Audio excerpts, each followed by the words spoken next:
Hello everybody and welcome back to the Dovetail box series. In this video we're going to get the rebates cut on the bottom of the lid. Let's get going.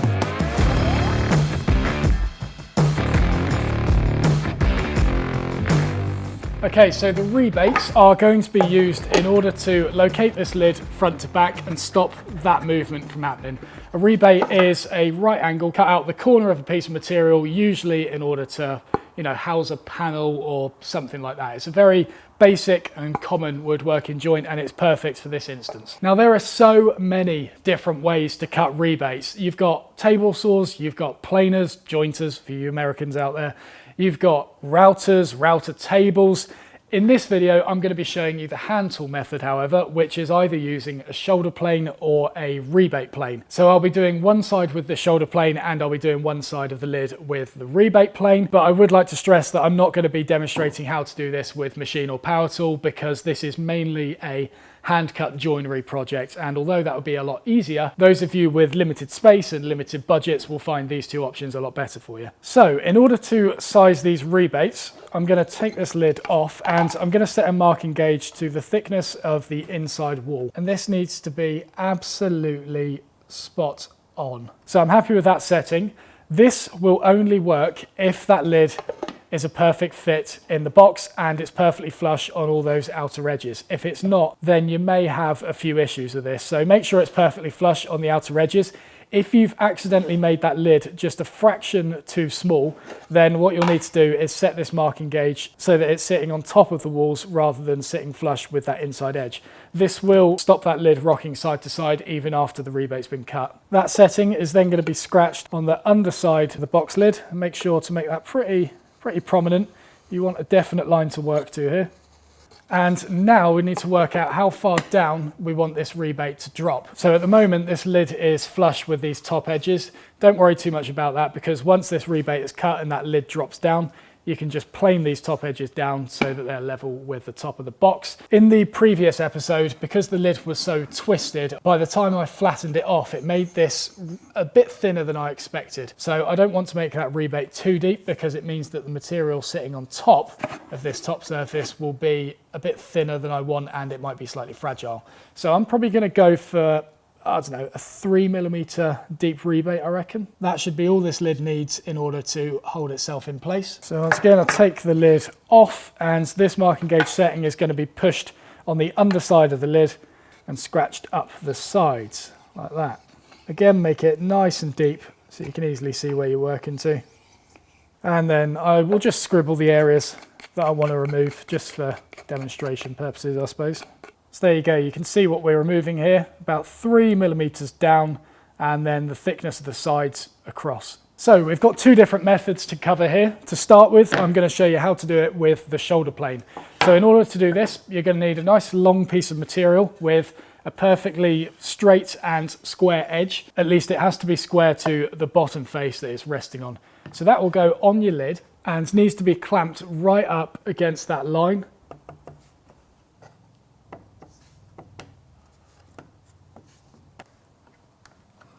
Okay, so that is not going anywhere now and it's right up against that line. And what we're going to be doing with this shoulder plane is utilising that lovely flat surface we've got on the side and pushing that against this fence and cut down to depth. Now what you need to bear in mind with this is that shoulder planes, or at least the blades in shoulder planes, are not always flush with the side of the tool. So on here I need to push this edge against the fence and then cut down to depth, but the blade is sticking out slightly from this surface. So I know the top of this maple is nice and flat, and in order to flush off that blade, I'm going to lay it flat like that, loosen off this bar that's putting pressure on the blade, and just push it down so that it's nice and flat on that surface. Tighten this up slightly, and then that's fine.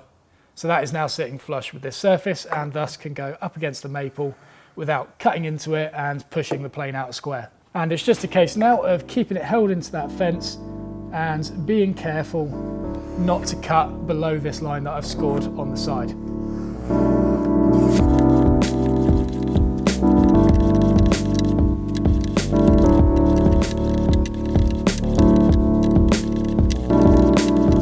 So I'm approaching that line now, and once again I'm looking for that little wispy bit of material poking up above the marking gauge line, much like we did in the last episode where I was thicknessing the lid.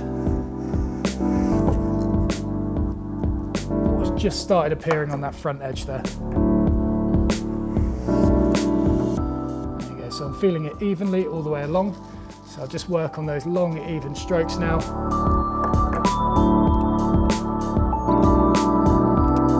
And as you can see, using a shoulder plane like that is a lovely method of cutting rebates.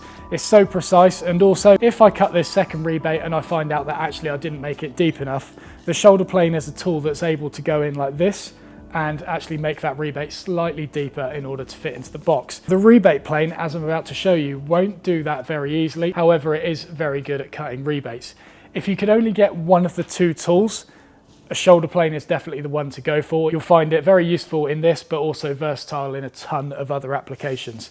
But before I start going off on that tangent, let's get the other rebate cut. So I was just about to show you how to use this rebate plane, and I realized that I have misplaced the fence that should be attached to it on these bars. I've looked everywhere for it, I can't find it, so we're gonna have to fast forward a few days to wait for delivery for a new one. The things I do for this series, eh? The things I do. Okay.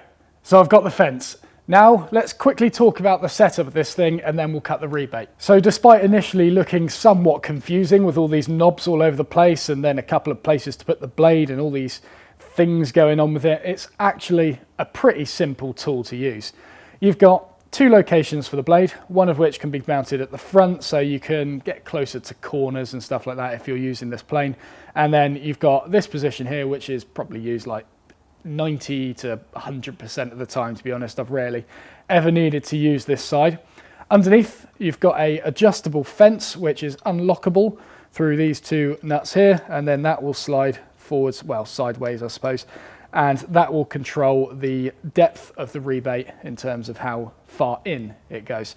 Now, you'll notice that part of the blade is masking taped off, and that is because when you use this plane, you often want to push the fence with your fingers from underneath to keep it in the cut, stop it from rocking, and just make sure it's properly grounded in the cut. And if you haven't got that masking tape there and you're pushing this fence, it's very easy to just take your hand away and catch your finger on the corner of the blade there, which happens quite often in some of the classes that I used to teach. In fact, I think in one of the classes it happened to 3 people before I realised, I should probably fix this. So a few layers of masking tape prevents that from happening, and then you've still got access to the part of the blade, once you get rid of all this rubbish, that you need to use. And then in addition to all that, on this side there's a depth stop which prevents this thing from cutting further than you need to. Now in reality, I don't really use this too much. I just tend to work down to a marking gauge line and do it all by eye. But if you're doing a bunch of rebates that you don't really want to focus on too much, you just sort of want to get it done, then set this depth stop to the required depth and just keep planing until it stops. So I'm going to bring this depth stop up and out the way because I'm not going to be using it in this instance. I'm only cutting one rebate, so there's no point in having it, to be honest. Similar to the shoulder plane, I just need to make sure that this blade is sitting perfectly flush with the side of the tool. If it's not, when this descends in the cut, you end up sort of getting these kind of steps on this inside wall. So the first one will be on the line, the next one will be slightly offset, and you get this staircase going down the rebate. So in order to get it so it's a perfect right angle in there, make sure that that blade is perfectly flush with the side of the plane. So I'm just pushing a flat wooden block against the side to do this, and then we'll clamp the lid in the vise. And in this instance, because the lid is going to get pretty thin on the edge here, I'm actually going to get it flush with the front of the workbench and use this lovely flat large face that I've got as a reference surface, or as an additional reference surface for the fence on the plane to prevent it from tipping and make sure it stays at 90 degrees. So I've completely removed the depth stop so you can easily see what's going on now. And I am shifting this fence in order to get that blade lined up perfectly with the marking gauge line. Okay, so after a bit of fiddling, the fence is now set and I've managed to get it parallel to the marking gauge line. It does every now and then involve a little bit of like wrenching round of this fence in order to get this side in line with the marking gauge line, because sometimes on older planes the fence doesn't quite lock parallel, and yeah, I had to sort of force it a bit, but we're locked in position now. The only thing I've got set is the depth of the cut, as I would with any normal plane, by pushing it forward and then advancing the blade as I do so until it starts biting.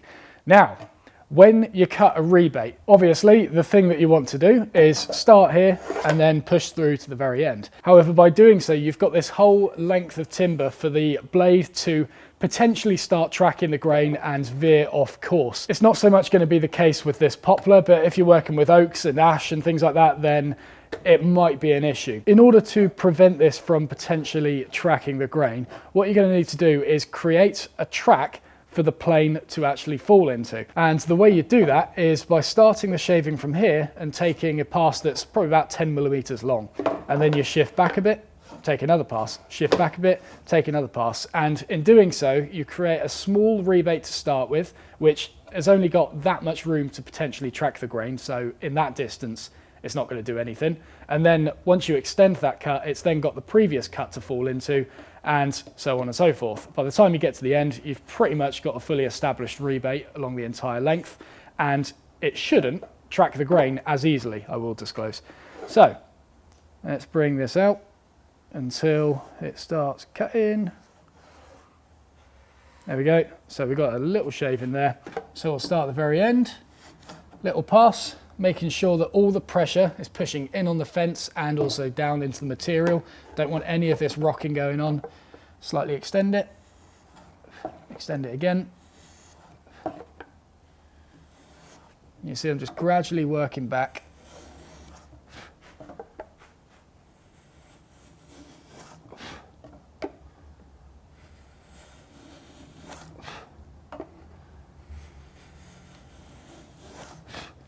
All right, so we're about halfway now.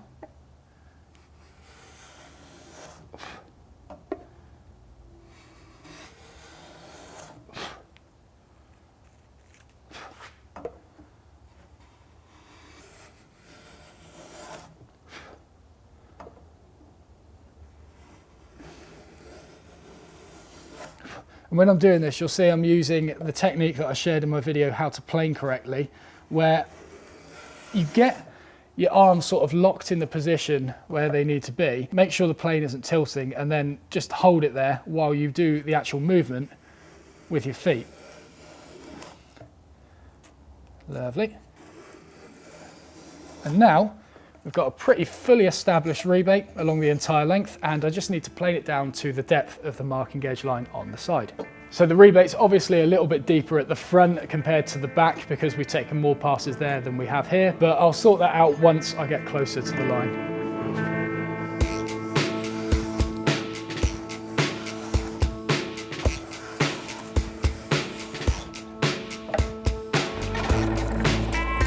Okay, so I'm on the line at the front or just above it because that flaky material has appeared. So we'll do a few passes at the front now. We'll get it so that flaky material is along the entire length of the rebate, and then we'll just take a couple of final passes to get it nice and smooth.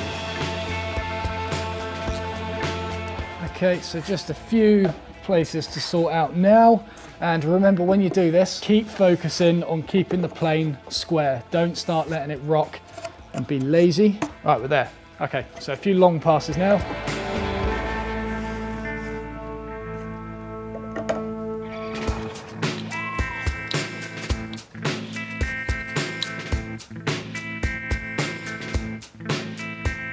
So let's see if it fits in the box. Not quite, not quite. So the rebate wasn't quite cut in far enough, but this is the beauty of the shoulder plane, because the shoulder plane is able to adjust this. So we're going to be using the shoulder plane on its side in order to increase the depth of the rebate, and I'm going to pick the one that looks the most ragged out of the two of them, because we've done two different methods here. And to be honest, the one that I did with the shoulder plane is looking cleaner than the one I actually did with the rebate plane.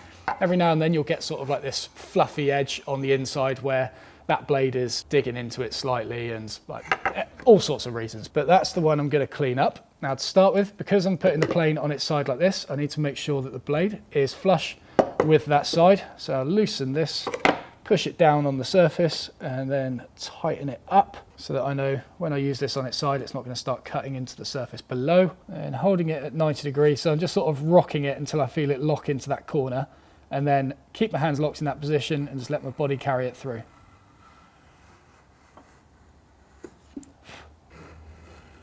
And you know what, in doing this, it feels like I actually might be cutting against the grain or something not quite nice going on there. So if I flip it round and work on this side, so then flipping the plane over, I need to reflush it. Right, so feel it lock into the corner. Just test the fit real quick. And to be honest, I wouldn't find it surprising if it fits one side before the other. However, these still need, they still both need a little bit of adjusting.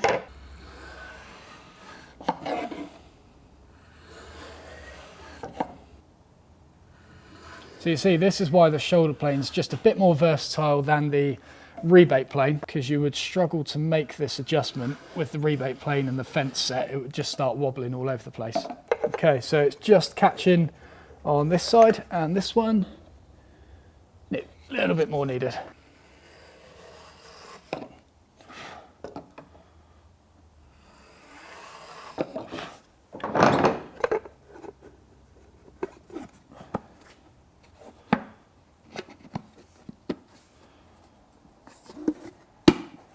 Okay, so we're in there, but once again, it's not going to be a pleasurable experience to take that lid off when it's in use, despite it being a very good fit in terms of woodworking.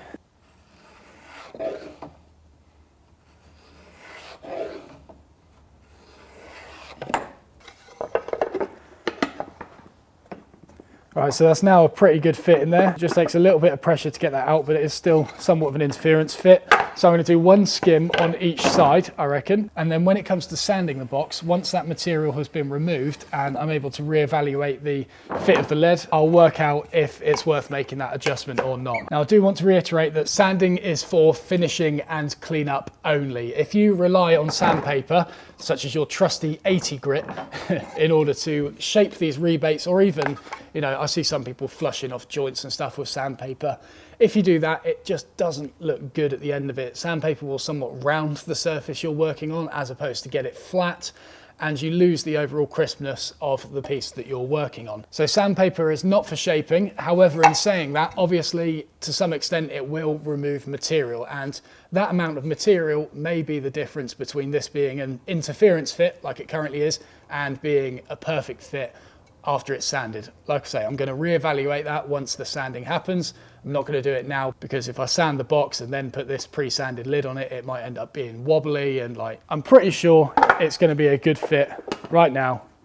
Yeah, really good. So once I clean up the rebates with sandpaper, that should make that a pretty perfect fit. But that is it for this lesson. So just to go over everything we said again, you've got a couple of choices when it comes to doing this. If you've got a router table, use that.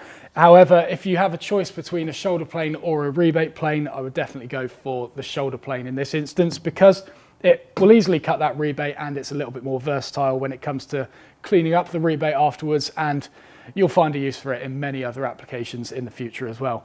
This is the Veritas medium shoulder plane, which is my favorite one. It's got a lot of nice features about it. It's got a decent blade in it, and it's just nice to use. So there is a link to this in the description below, and there is also a link to the generic tool list for the project as well, if that's something you're interested in and you need to get hold of some of the tools that we have here. So you're now ready to move on to the next lesson, which you can do so by clicking the link below. And if you haven't already, please press the subscribe button to the left-hand side of the video. I will see you in the next one.